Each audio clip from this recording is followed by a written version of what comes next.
There was one observation following the seminars that you didn't cover relative performance of the funds. That's a fair point. What I would say is that we have to cover the fund performance in a variety of different ways. There's regulatory requirements, there's looking at it relative to markets. And through 2024, by the way, we also take the performance through month end immediately before the December seminar. So effectively we're going end November to end of November. And we've done that as a consistent protocol so that we are covering things in the same way every year at those seminars. Now, we had good absolute performances this year, not so good relative performances. A couple of funds were in fourth quartile in relative performance. But if I take you back 2 years earlier, in 2022, our relative performance was off the scale, but all the funds lost money. So when we talk about how good the performance was, we get criticised for the fact that, but I'm losing money. So Gary, why are you telling me this? So we tend now just to say at these seminars, this is how the markets have done, because people understand that, and this is what we've done. In 2022, we were fantastic, but the funds lost money. But we lost a lot less money than our peer groups, and we picked up 6 awards in the spring of 2023. So I think the key thing is that you stick to the same convention. So we don't talk relative, good or bad. And the other thing is most of the investors in the room are very long-term investors. So if you go and look at our very long-term results, they're strong. But we don't run the money to necessarily try and shoot the lights out.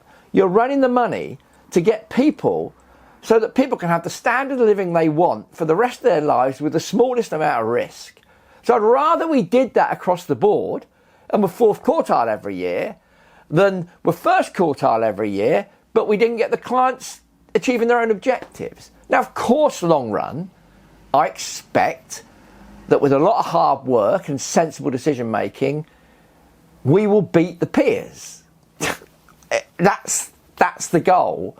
But if you focus on that goal, you can end up taking risk simply to try and achieve your own personal ambitions with regard to fund performance without thinking that it's not just fund performance in isolation. There's somebody's money you've got here, and that's what you have to think about. So it's a fair point, Leo, but that convention, we followed it like that in the good and the bad years. And that, I think, is key. I want to jump back to your summary slide of the 2023 client seminar. The world is changing. Nil interest rate period is dead. Government's happy to inflate away debt. Huge gap between expensive and cheap assets. And fantastic opportunities for astute investors over the next 10 years. Do you still agree with all of that?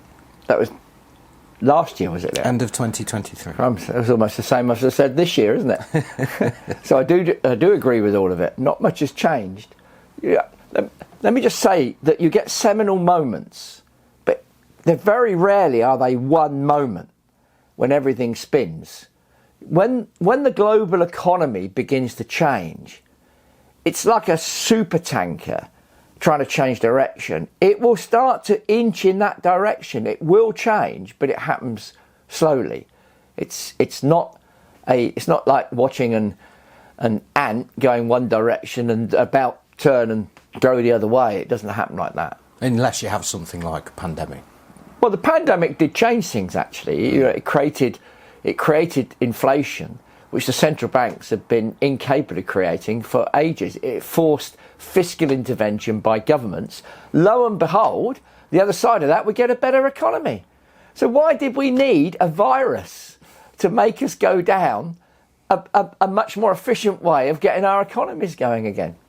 Beats me.